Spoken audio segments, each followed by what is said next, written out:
Hello and welcome to another edition of VU Sports Wired, starring the only three New Yorkers that have yet to be traded by the New York Giants. Hello, I'm Cutler Klein alongside Max Schneider and Simon Gibbs filling in today for Drew Sundaram. Thank you so much as always for tuning in. We have a fantastic show on hand for you today, talking a bunch of different sports here. It's a great time to be a Vanderbilt Commodore fan. Talking some Vanderbilt football, talking some basketball. Basketball season is on the horizon, fellas. Then we'll also get into some Vanderbilt baseball after their black and gold scrimmage series, and also talking Vanderbilt Soccer, SEC champion Vanderbilt Soccer team. But first, let's start with football. Vanderbilt falls 14-7 to Kentucky last week. It was a tough game. Vanderbilt hung in there for a while, and this trend continues of near wins, but not being good enough to finally get it done. In the fourth quarter, they had a chance, but a missed sequence on 3rd and 4th and 1 by this offense late in the game.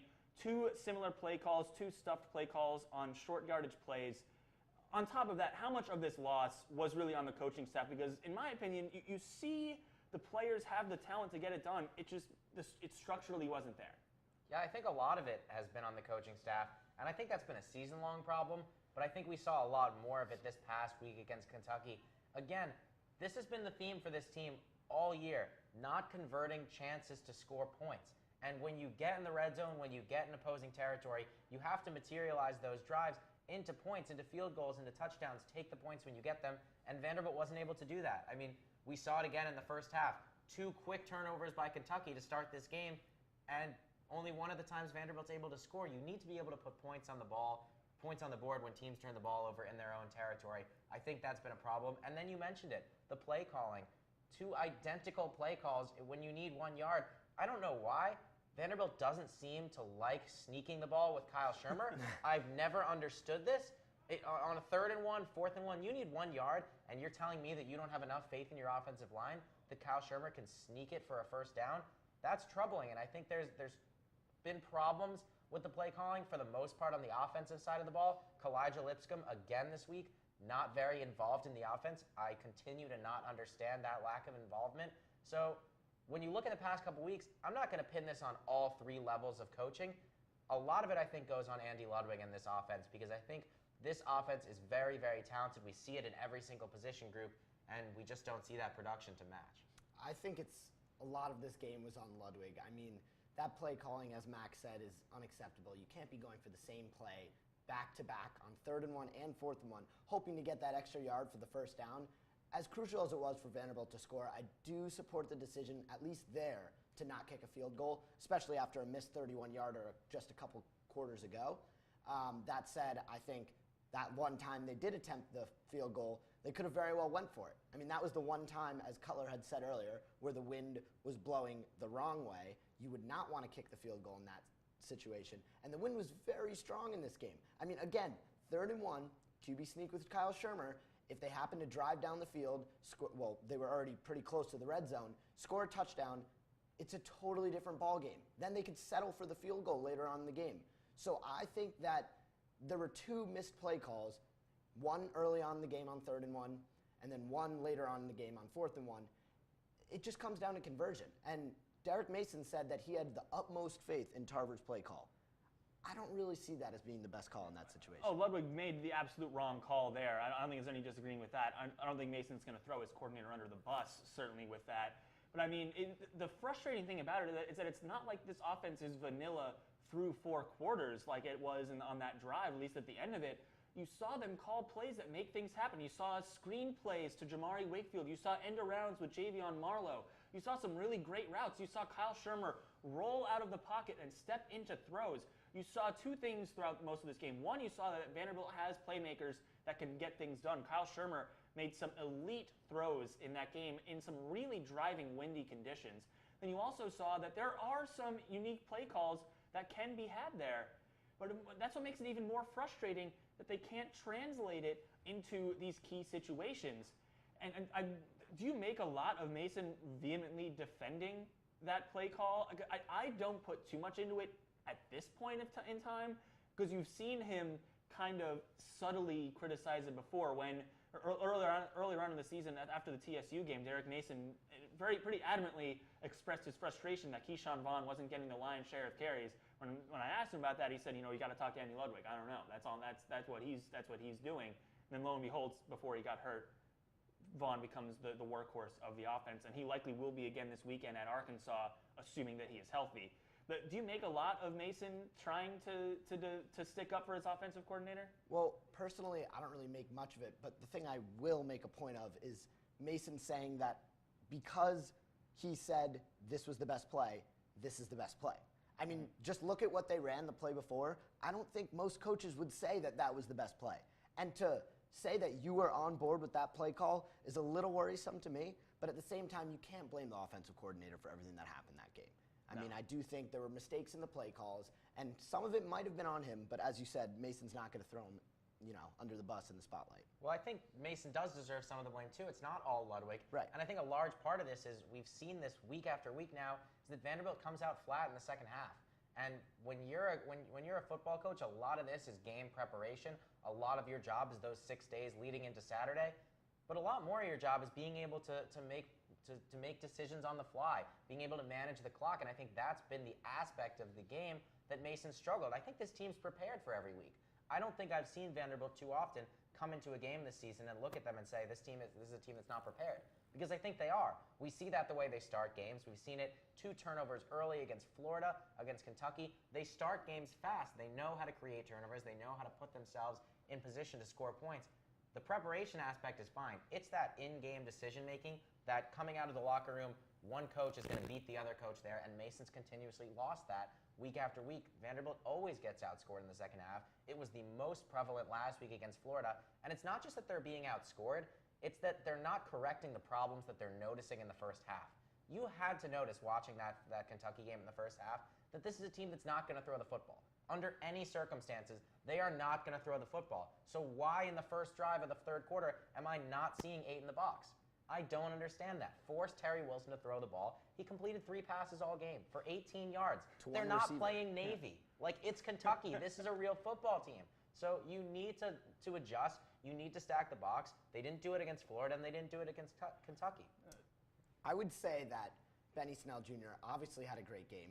32 rushes, 170 yards almost, and a touchdown. But one thing that Cutler and I had spoken about earlier is that they did run the ball a lot. And granted, more opportunities means more rushing yards, but I still think that from the beginning of the game, when their defense looked solid with the 2 fumbles early on, it slowly declined, and that's something that can't happen. I mean, we've seen normally that the first half is the slow part of the game for Vanderbilt, and then they turn things up. This game, in terms of defense, it seemed like quite the opposite. Yeah. I mean, but do you think overall the defensive performance, the offense, you know what has to change? When Keyshawn Vaughn gets in the game, that offense is going to look a whole lot different, a whole lot more dynamic. And, in theory, if they're going up against a weaker defense in Arkansas than Kentucky's, you're going to see a little more results. But on the other side of the ball, for this Vanderbilt defense, do you think a similar performance to the one they put up against Kentucky, you think that would be more than enough to take care of an Arkansas team that has kind of had another down year? Yeah, I do. And I think that when you look at games, going into this game, if you told Jason Tarver, hey, your team's only going to let up 14 points today, do you think you're going to win this ball game? He'd say, hell yeah. I mean, if you give up 14 points, you're going to win most games. You're probably going to win this week against Arkansas if you only give up 14 points. So in a lot of ways, this performance was good. I did have a little bit of a problem with not keying on the run a little more, but a large part of that is simply Benny Snell is a very, very good running back, and you're not going to hold him in check all game. When you hand the ball to someone 32 times, they're going to eclipse 100 yards. It's just going to happen. So in part, I think that's coaching, but I do have to give some credit to the defense, especially Jordan Griffin, who's been an absolute workhorse on this defense. He leads the SEC in tackles, 18 tackles for the second straight week. It's hard to really complain with what they've been doing on the defensive side of the ball, especially that linebacking core. But again, the play calling was a little bit troubling for me. I also think if you look at the defense now versus at this point last season, it's a totally different ballgame. I mean, I think Tarver's done a lot for this defense, and I do think they look significantly better than they have in years past. And again, the talent is there, but I do think there are coaching decisions, at least in the offensive side of the ball, that must be made for this team to execute and really pull off an upset against ranked opponents, which we've seen them come so close to doing so many times this season. Yep, and it's going to be a great opportunity to rebound this weekend. Vanderbilt taking on Arkansas in Arkansas this Saturday. Should be a fun one, a good chance for Vanderbilt to get that elusive 4th win. Moving on from the gridiron to the hardwood, Vanderbilt basketball less than 2 weeks from tip-off a brand new era for the Commodores with a lot of new freshmen, some 5-stars coming into the fold. But before the new era could begin, yesterday, a tradition unlike any other for Vanderbilt basketball, the three-point media shootout. These two fellas to my left here participated, and I believe we have the footage of this. Let's take a look at what transpired on the hardwood there. These two guys going at it, Bryce Drew leading the charge. And you see, media getting paired with players. There's Simon whipping on a shot right there. That was the theme of the day. A lot of different players taking shots, a lot of media members. The guy to my left here, Max, took home the championship with Saban Lee. So congratulations, Max. Thank you for representing student media proudly in this. But after that, it was all talking shop, and Vanderbilt should be a good team this year, but they did not get a single vote in the AP Top 25 preseason poll. It's one thing not to be ranked. It's another thing not to get a single vote. Guys, is this the most disrespectful snub from AP voting that you have seen in recent years? Because I think it very well might be. I mean, I think this happens year in, year out, and I will say that at least in terms of Vanderbilt, you could argue that this is the worst one so far, but you could also argue that women's soccer, coming in not only unranked, not only without a vote, but came in ranked 9th in the preseason, just in the SEC alone, is disrespectful because you see them win the championship now. Mm-hmm. Turn to basketball, yeah, they haven't received a vote. They're also ranked 9th in the preseason. And I'm not trying to say that's a coincidence. We'll see what happens this year with basketball. But I think it's important to point out that both Garland and Lee spoke about this yesterday. The whole team understands, and they don't mind that they're not ranked. They don't mind they haven't gotten a vote. It's just more people to prove wrong, and I think they do have the capability of doing that this year. Yeah, I mean, of course they don't mind. Look at the two teams that finished 13th and 14th, respectively, in the voting last year in the preseason rankings in the SEC. That would be Tennessee and Auburn, the two teams that split the SEC title at the end of the year. Preseason rankings don't mean anything to these guys, and they understand that. I will say, though, that I don't think it's so inappropriate for these rankings to not include Vanderbilt even getting a single vote. I think it's tough. This is a team that won 12 basketball games last year, finished below 500, and lost its 3 best players.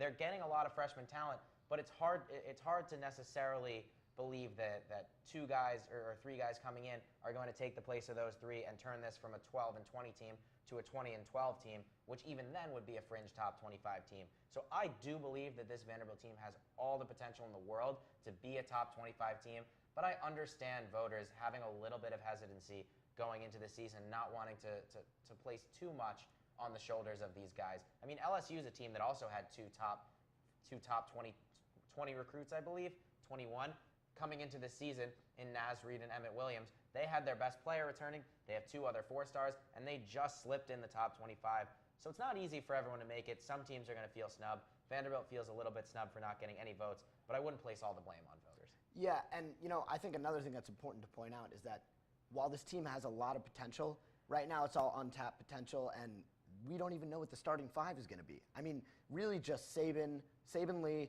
Darius Garland, and Simi Shatu are the 3 that are all but penciled in, but you could really fill in anyone else at those other 2 slots. So I mean, for the voters to see that the starting 5 hasn't really been decided, this is a team experiencing a huge turnover and coming off a season in which they didn't really reach expectations. I do think it's realistic and understandable for them to have not voted. That said, I would have expected at least 1 vote. You think part of it is also just the name on the front of the jersey? People never give Vanderbilt enough credit. In Vanderbilt's defense, most of their great seasons across all sports have come when there are no expectations. Right. So the 2012 Vanderbilt basketball team comes into the season ranked top 25, suffers an early upset, slips out of the rankings, ends up back in there by the end of the season, wins the SEC, then doesn't really make much noise in the NCAA tournament. Bryce Drew's team 2 years ago, his first season, no expectations whatsoever, goes in and makes the NCAA tournament. Do you think part of that is just the fact that it's Vanderbilt? Look at Mizzou last season. They come in with a lot of hype. Michael Porter Jr. coming into the fold. Obviously, didn't play all that much, but he comes into the fold, and they have a lot of preseason hype about them. That's maybe not the case with Vanderbilt this year. I totally agree. And I mean, you look at that one season we had 2 years ago where they made the tournament. It ultimately came down to 3 wins versus a very good Florida team. This is not a team that exceeded expectations, at least in terms of their record in the SEC, but they just had a bunch of key wins that were able to slot them in. They came close in many other games, but close does not count when getting into the tournament. It was those 3 wins, and to see a team where our most recent memory of that team in the tournament is off of a so-so season where many didn't even think they would get that shoe-in vote. I don't really understand why people would think so far Vanderbilt could be any different.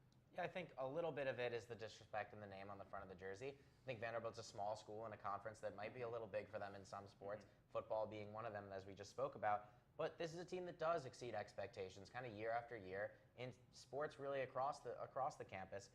And basketball can just be another one of those sports. I think in large part the voters not really giving Vanderbilt too much of an edge was just kind of saying prove it. I mean, there's a lot of hype around this team. Vanderbilt's got to go out and prove it. Once again, this is one of the toughest schedules in the country that Vanderbilt's about to face. Last season, the third toughest schedule, or the fourth in basketball, and the season before, the toughest schedule in basketball in terms of non-conference play. Another tough non-conference schedule. If Vanderbilt wins games, they're going to slide up. Like, they will move into the top 25 if they play well in non-conference play. So this is, I think, a lot of people just kind of deferring, waiting for the season to start and saying, all right, you have the tools to get there. Now just prove it, you'll get the votes. And like you said, this team could very well be in the top 25 by the time those SEC matchups with teams like Kentucky and Tennessee roll around. Moving on now to Vanderbilt baseball, playing the Black and Gold Series this weekend against Oklahoma State, one of the first ever inter-team scrimmages in college baseball. And the star of the show was freshman pitcher Kumar Rocker. He was throwing some heat in this one. He really stole the show, coming in a very highly touted recruit, pretty much the best recruit in baseball to not declare for the draft. We have some footage of the way he threw the ball in this series. I mean, it was something else. Take a look at this. He just flings the ball down there. What a monstrous human being. He does not look like a freshman in college, let me tell you that. And he's just a freshman. Vanderbilt's going to get 3 years out of this guy. He's going to be unreal. He was throwing 98 miles an hour in high school, and now he's going to come to be able to do that here. And, you know, I've talked to other people about the way he's looked, guys, and, you know, he is one of the most highly touted prospects to ever come through Vanderbilt. He easily could have gone pro this year, like Ryan Weathers, one of their other top recruits, did. He decides to come to Vanderbilt, and he is just going to be electric. And the thing is, he might not even need to start with the season as one of the regular starters. They still return Patrick Raby, Drake Fellows, and Mason Hickman into the rotation. How excited are you to see this guy take the mound in some real live action come February? I could not be more excited. I mean, after watching this, Kumar Rocker is the Zion Williamson of college baseball. He is massive. When you look at him on the mound compared to just everybody else around him, he stands out. All eyes are on him. He's just so big. He throws so hard, and the mechanics are there. He looks like kind of that finished product, and it's unbelievable that somebody like him was able to slip down far enough in the draft that he decided to come to Vanderbilt, because he is far and away, he's the number one prospect that didn't declare for the draft and didn't go to the MLB. He's the number one guy. So when you look at him, I love Mason Hickman. I think he was great last year, but get out of the way, Mason Hickman. You're going to the bullpen because Kumar Rocker was just that good this weekend. He's going to be that good. He has a fastball that's electric. It's very hard to hit, and he has excellent command of his breaking pitches. This got me really excited for baseball, as far away as it is, watching Rocker pitch this weekend. And I think he's one of the better players that's come through this program in a while. I don't really think we even had to see that video to understand just how huge an impact he could have. He's 18 years old, 6'5", 250 pounds. John Carlos Stanton, 6'6", 155 pounds. 255, sorry about that. And you'll see that there's not much of a discrepancy between the two, and John Carlos Stanton's 10 years older. I just would like to see what this training staff could really do to Kumar, because there's a whole lot of transition that could happen into the college game. And his 98-mile-an-hour fastball could reach the 100s before he even makes it to the MLB. Oh, it's going to be crazy. And like I mentioned before, Vanderbilt already has some established starters in the fold. Hickman and Patrick Raby and Drake Fellows all coming back late in their careers at Vanderbilt. Is that almost a benefit to Rocker, where he's not going to have the pressure on him right away to be the number one guy, he can kind of ease into the role a little bit?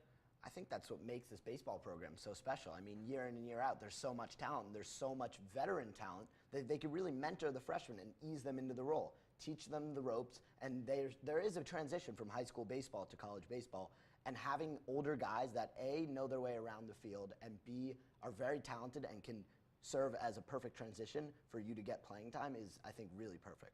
Yeah, I think it's definitely going to be helpful to him. And as we've seen the past couple of years, guys like Drake Fellows, guys like Kyle Wright, haven't had to be the #1 guy. They haven't had to be the ace from the outset. Rocker will probably start the season in that 3 spot starting on Sundays, and I think that's perfect for him.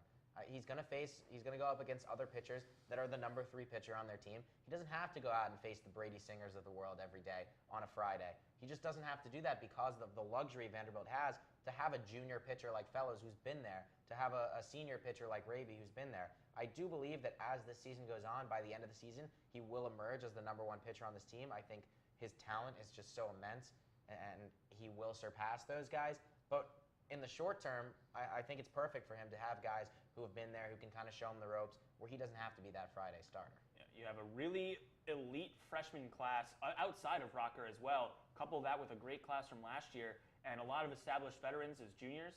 This team could really be something special this year, and February can't come soon enough for this team. Moving on finally to talk about Vanderbilt women's soccer taking home the SEC regular season title on Sunday against Kentucky on Senior Day. Let's roll the highlights and see how they're able to capture the crown. Vanderbilt at the Vanderbilt Soccer Complex, Senior Day honoring Jackie Welch, Brooke Colangelo, and Gabby Rademacher, 3 seniors that have contributed a lot to this program, taking on last place Kentucky in the SEC. But as Darren Ambrose always says, there's no easy game in this conference. Early on in the game, Haley Hopkins sends it towards the front, dummied by Kaylin Boyd. Grace Jackson slots it home to make it 1-0 Commodores early. Lauren DeMarchi out there making saves, one of the best goalkeepers in the SEC. Later in the half, Haley Hopkins shake and bake to get down low. Great feed for Kaylin Boyd. The two of them combined for 20 of 41 goals for the Commodores. In the second half, after conceding a goal, Vanderbilt comes back, the beneficiary of an own goal, before Haley Hopkins was off to the races and puts the ball home. Vanderbilt wins this one 4-1 and captures their first SEC regular season title since 1994. And they allow themselves to celebrate. Darren Ambrose has kept this team focused all year, but what an accomplishment for these girls. An incredible run, an incredible season, and it's not over yet. Vanderbilt takes on Ole Miss this Thursday to finish out the regular season on the road, then goes to Orange Beach for the SEC tournament. This type of success story, Simon, you touched on it a little bit before. Vanderbilt picked to finish 9th in the SEC this season. A lot of young faces, a lot of hype about this freshman class, but there were a lot of questions about this team. Is this kind of a unique success story for Vanderbilt that they're able to just turn it around and really burst onto the scene as saying, hey, this is a great program we've got going on in Nashville? I think it's very unique. And you look at the fact that it's Coach Ambrose's 4th season here. The people that were freshmen in his first season are now seniors. It didn't even take one full turnaround for him to win his first SEC championship. I think it's really impressive, and I think Ambrose might have been one of the best coaching hires in recent history, at least for Vanderbilt. He's done a terrific job. Yeah, this is such a unique story. I mean, like you said and Simon said, ranked 9th heading into the season. This team hasn't lost since mid-August. We're nearing Halloween. I cannot stress enough how impressive this has been. 2 straight months without a loss, and this team just shows you week in and week out. You expect the winning streak has to end here, and it just doesn't. This team has so much resilience. They've shown it all season, and they deserve every bit of this SEC title. Absolutely, and it's a unique mix of players here. You have a really great freshman class, a stellar sophomore class has really come out of its shell here, and then part of that, Haley Hopkins, who has just been an absolute star. But you see a lot of balance and a lot of star power, and that's something that's really unique to this team. But in general, this is the type of sport that Vanderbilt can excel in. And I think, how much credit do you give to Darren Ambrose for being able to build this up? Because it's been a long build over these last 4 years. But it's still been incredible to see that they made the SEC tournament every single season after not making it for a couple of years under the previous head coach. And now last year they make the NCAA tournament for the first time in over a decade. And then now they are atop the SEC, could very well host an NCAA tournament game in the first, maybe the second round too. How much credit do you give to Coach Ambrose for just being able to build this team into what I think is a budding powerhouse in women's soccer? I would give a lot of the credit to Coach Ambrose, but I think one thing that is really important to note is that he himself gave the team all the credit. He's a selfless man, and he said that this team and their depth has been something that's allowed them to succeed throughout this season. You see Boyd and you see Hopkins scoring majority of the goals, but there are very few players who don't see the field at some point in the season, and I think that's really impressive and really important as they make a postseason run. Yeah, you have to give him a lot of credit, especially coming into a program that had a losing record before he got here. And every year they've improved. From a losing record to 500 to 10-7, and then now winning an SEC title with only one loss the entire season. He's slowly built this program to a budding powerhouse, like you said, and it's been excellent. And to see some of the stars really emerge, we haven't seen that a lot in past years, but to see players like Boyd and Hopkins, the way they kind of took over games, which is incredibly tough to do in a sport like soccer, the way that Hopkins played down the stretch, carrying it from the beginning of the season to the end of the season, we really saw her grow as a player, kind of a name that a lot of people didn't know before this season, and now she's emerged into one of the best players in the conference. So you have to give a lot of credit to Ambrose, but these players have been incredible all season long. Absolutely. It's going to be a fun end of the season. Be on the lookout for plenty more coverage of Vanderbilt Soccer having one heck of a season. They'll be in Orange Beach, Alabama next week for the SEC tournament. With that, that'll just about do it for this week's edition of VU Sports Wire. Thank you so much, as always, for tuning in. For Simon Gibbs, Max Schneider, I'm Cutler Klein saying so long, and we'll see you next time.